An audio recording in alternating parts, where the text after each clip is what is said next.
Congressman, and I talk on this podcast all the time about the fatherless crisis that we have going on in our country. We got so many kids that are growing up without that father or father figure. It's having a devastating toll on our society. And I truly believe if we could strengthen our family units, maybe bring some God back into focus here, the majority of the problems we have in this country would start to evaporate quickly.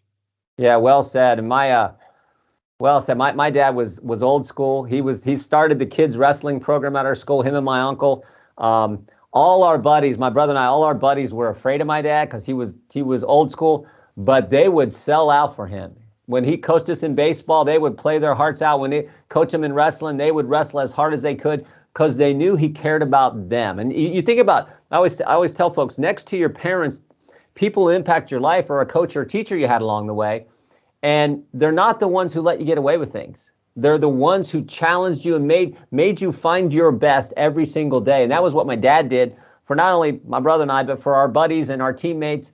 And kids would sell out for him, even though they were afraid of him because he would kick their tail in practice and keep them in line. We need more of that in our culture today. I'm convinced of it. What's doing, everybody? I'm Alec Lace. Thank you for watching First Class Fatherhood. Today's guest on the podcast is Congressman Jim Jordan. Jim Jordan represents Ohio's 4th District. He was a world-class wrestler in high school and in college. He has brought that tenacity to the House floor, where he fights for truth no matter how hard the circumstances are. He's got a new book out right now titled Do What You Said You Would Do. The link to the book is down there in the description below. We're going to talk about that and all of the different circumstances right now, making it a scary time for parents in America. So tap the subscribe button, hit the like, and let's jump into it right now with Congressman Jim Jordan on First Class Fatherhood.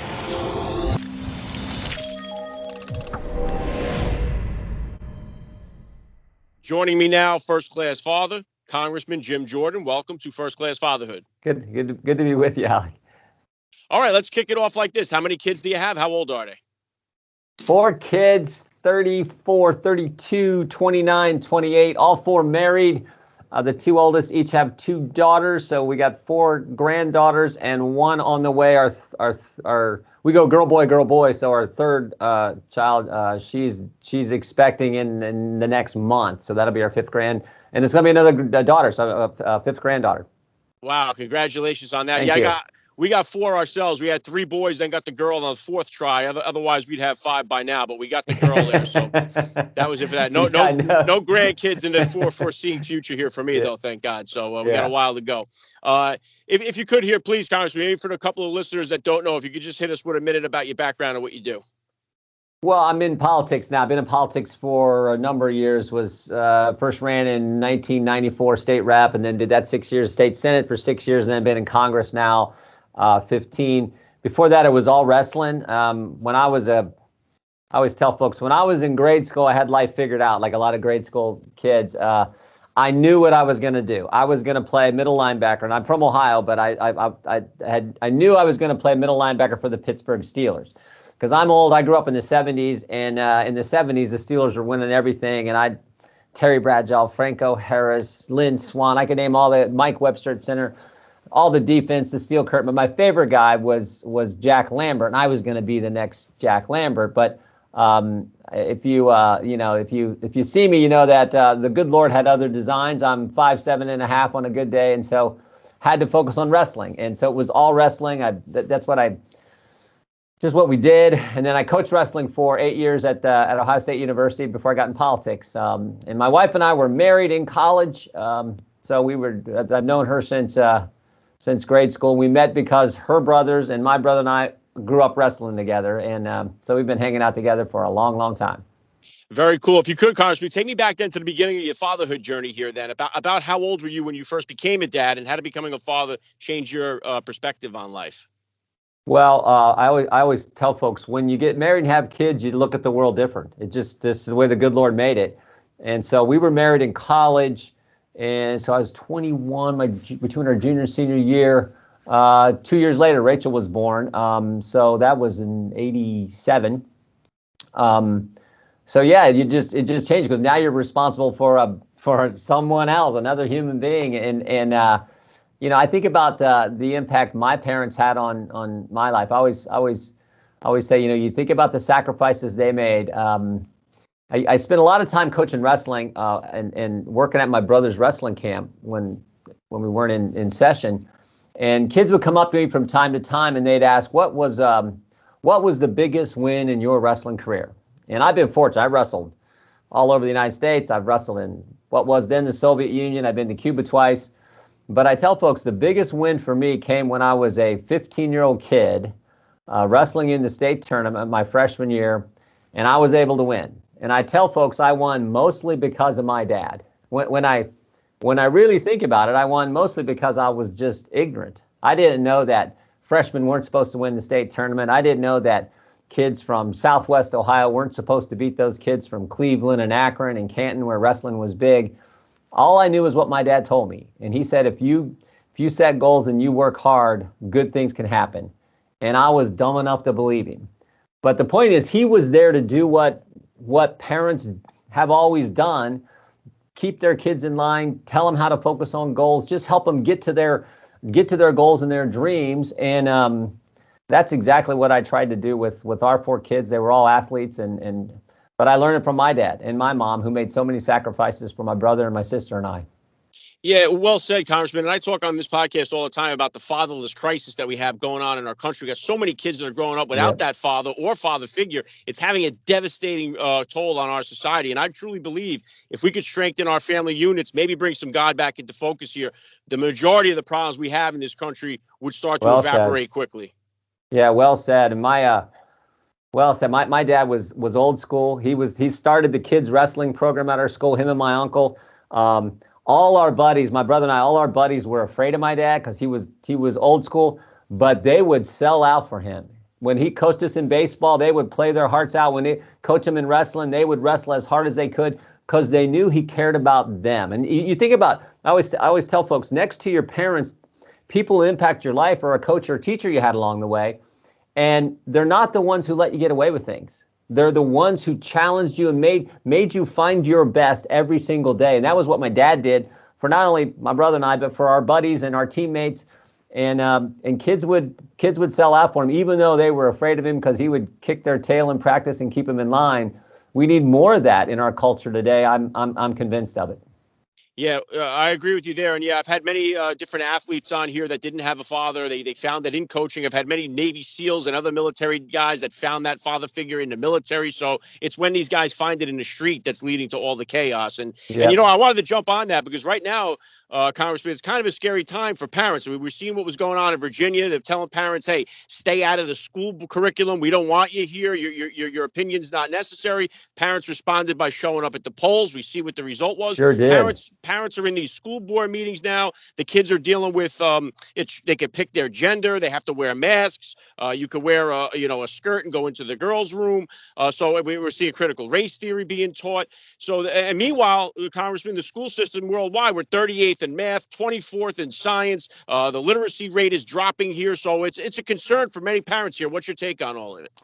No, you're right. And I think you saw the election results we did on Tuesday. Because you try to get between a mom and a dad and their kid, they're going to push back. Parents are going to push back, and well, they should. This idea that somehow government cares more about your children than parents do is just ridiculous. And you're exactly right. And we need a focus in schools, not on this racist hate America curriculum, but on setting goals, working hard, and learning the subject matter and striving to be better. I mentioned, next to your mom and dad, it's usually a coach or teacher you had along the way. For me, it was my high school wrestling coach. And I've said this, I've told this story many times, but it is the truth. My high school wrestling coach he was also the chemistry teacher, Ron McCunn.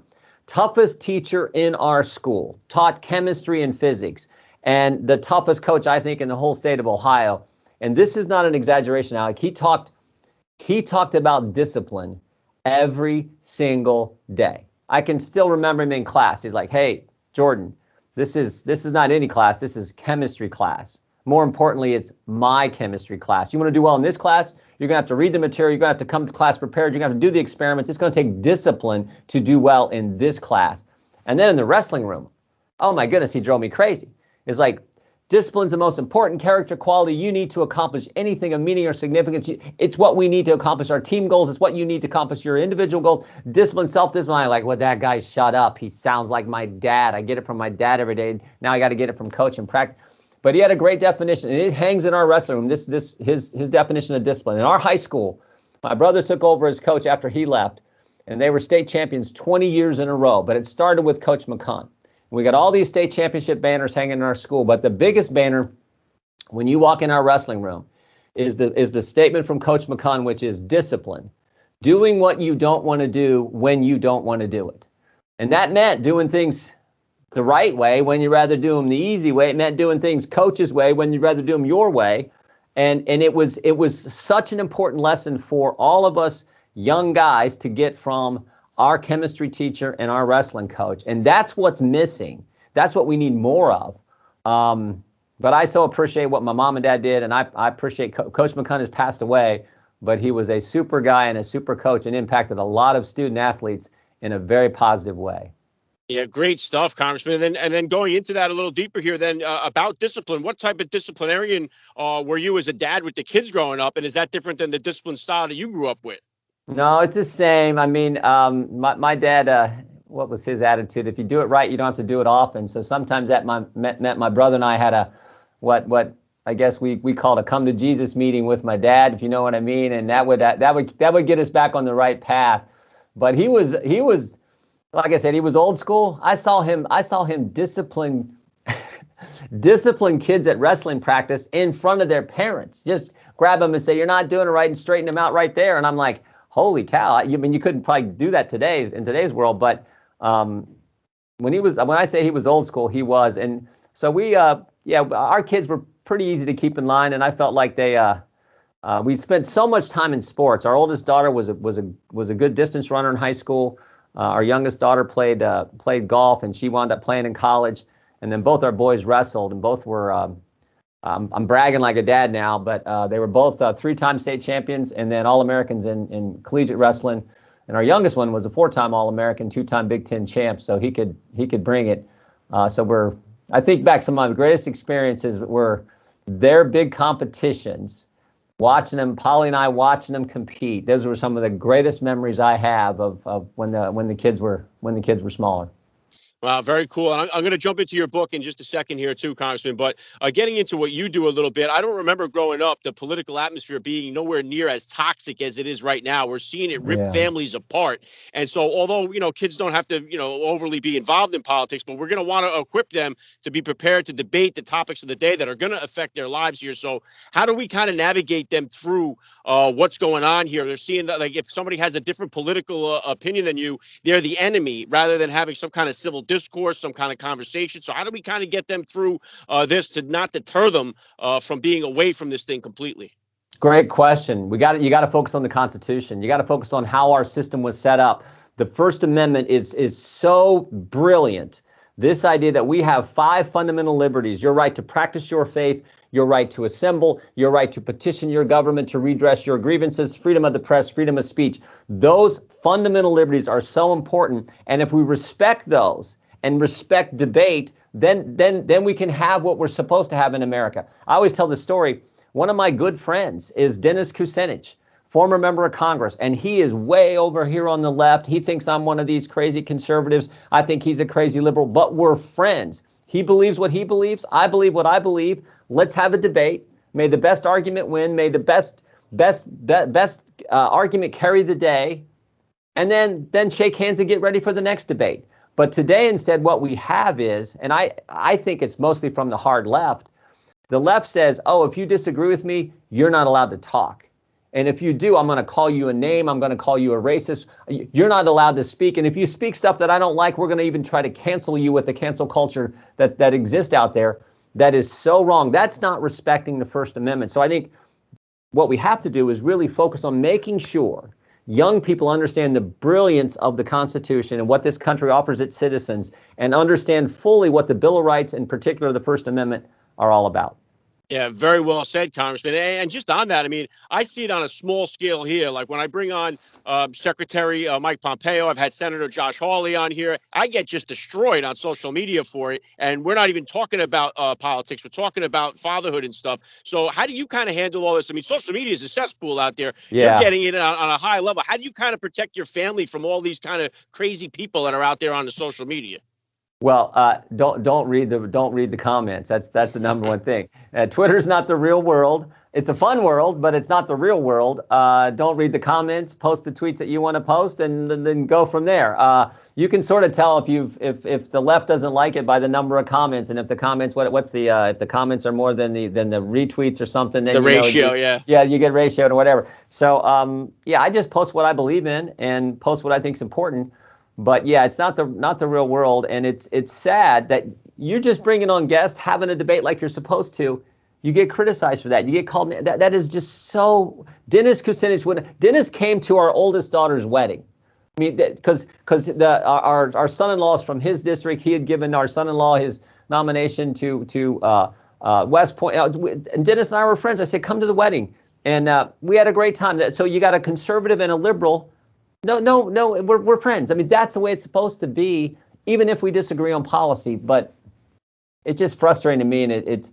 Barry Weiss, when she wrote her resignation letter when she left the New York Times, and she wasn't on the right, she was actually center left.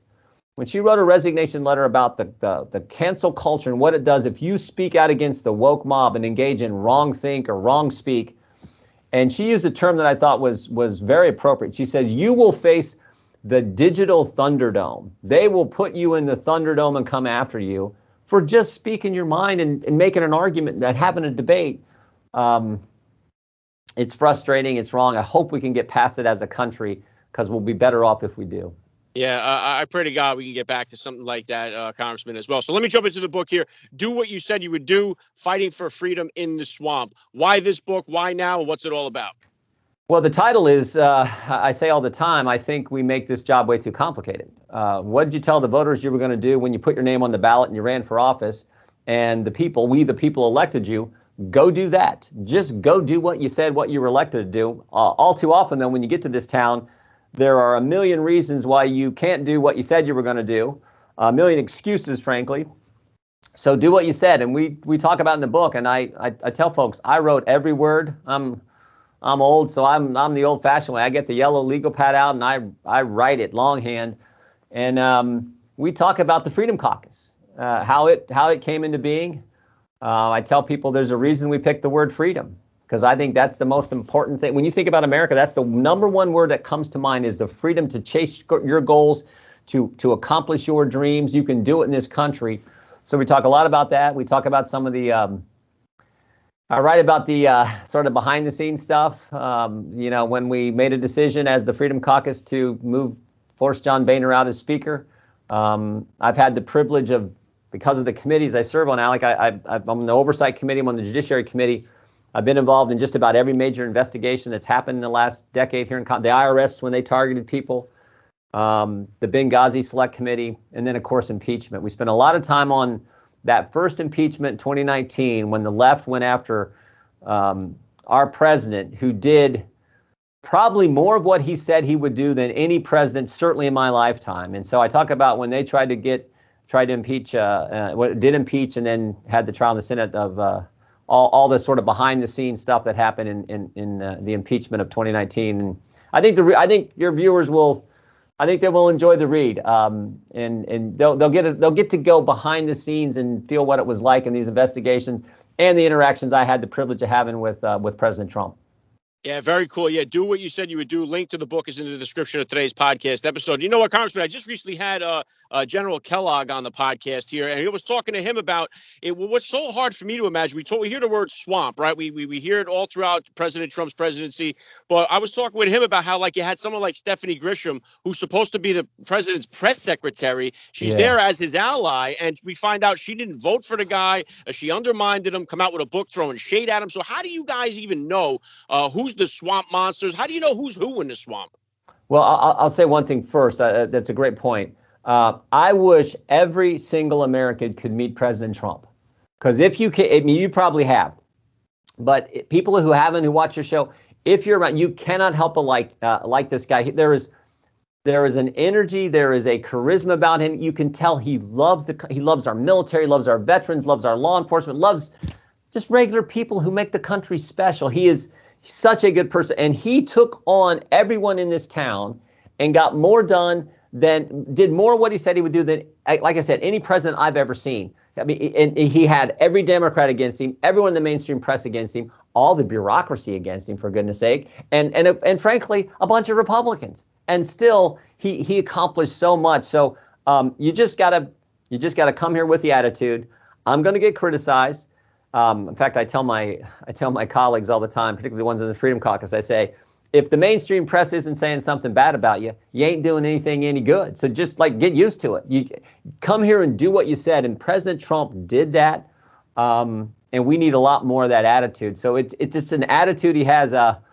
One of the conversations I had with the president, I feel privileged. I get to talk to him every week. But one of the conversations I had with him a few years ago was when the Mueller investigation was going on. And he happened to call me when I was in the Capitol. And so I just ducked into this room, and I'm kind of pacing around the table, and we're talking about Andy McCabe and Comey and all the stuff going on with the Mueller. And, but somewhere in the course of the conversation, I said to the president, I said, Mr. President, I know what I get. I know how CNN comes after me and MSNBC and the New York Times. I know what the press says about me. I said, but you get it 1,000 times worse, and you get it every second of every day. And he goes, well, Jim, what are you going to do? Go over in the corner, get in a fetal position, start sucking your thumb? He goes, we got to fight back. And I said, I agree, Mr. President, let's keep fighting. And not fighting for the sake of fighting, but just fighting because you're trying to do what you think the people elect you to do and what you told them you were going to do. That's the attitude we need. I tell folks, too, and do it with a smile on your face. I mean, we got the truth on our side. You might as well smile about it and fight for the things that really count. Yeah, great stuff. Yeah, I had press credentials. I was at the White House 12 times during his presidency trying to get him. I sat in on a briefing. I actually was there the day Mueller testified, and he pointed at me like I had the next question. I was going to ask him about fatherhood, and he's one of these guys next to me asked him some off the wall question. He went on a tear and then went to the chopper after. So, yeah. But I was close a few times. Well, I'm going to tell him he needs to come on your podcast here. Then he needs to please do. It's been my number one goal since I started the show. So put a word in for me if you could. Yeah. He's got a wonderful family. I got to know Jared and Ivanka and Don Jr. Eric. They're wonderful people, and they truly love and respect their father. Yeah, I've been honored. I've had Eric Trump on the podcast here twice. So yeah. I love the family. Yeah, I love what they stand for, and so hopefully we see more of them. And then just to let me get a quick hitter here on you being a grandfather. What has that experience been like for you to transition and watch your kids become parents? Yeah, it's all fun. Everything you've heard about it is true. In fact, this weekend, our oldest son, him and his wife are bringing our two granddaughters. They're the two youngest. We got two older ones with our older daughter, but they're bringing them to the house. So we're going to get to spend Saturday night with them and Sunday. The bad part is none of them live close. Like the closest is 3 hours, and then another some about 2.5 hours, and then we got some out of state. So that's the hard part. But yeah, it'll be fun this weekend because we're going to get to see 2 of the 4 granddaughters. Very cool. Last thing I want to hit you with here, I love to ask all the dads that I get on the podcast, what type of advice do you have for that new dad or for that about-to-be father who's out there listening? It's all about time. Spend time with your kids. Spend time with your family. I mean, I understand. I mean, I got ADD. I think most guys have ADD, and you're hard charging. You want certain things you want to accomplish, and you gotta earn a living for your family, and you got to do all that stuff. So I get all that. But I think back to with our kids after we were able to have dinner a lot together when they were small. And after dinner, we would have some game we would play. We played kickball, the old kickball game. And I was always on defense. And the game was if they could get 10 runs, all 4 of them, before I got 10 outs, we'd play it that way. And I'm throwing the ball out. Just fun games like that. Spend time with them. That'll make it. That's what my dad did. My dad coached us. He spent time with us. He sacrificed for. My dad worked worked for General Motors and worked 3rd shift. My mom cleaned houses. They did it because they loved their kids and they wanted their kids to go to college and all experience the American dream. But they spent a ton of time with us, and that's what I tried to do with our kids when they were small. Yeah, very well said. I love the message. It's been an honor for me. I got to say, Congressman Jim Jordan, you're a first-class father all the way, and thank you so much for giving me a few minutes of your time here on First Class Fatherhood. Thanks, Alec. Take care.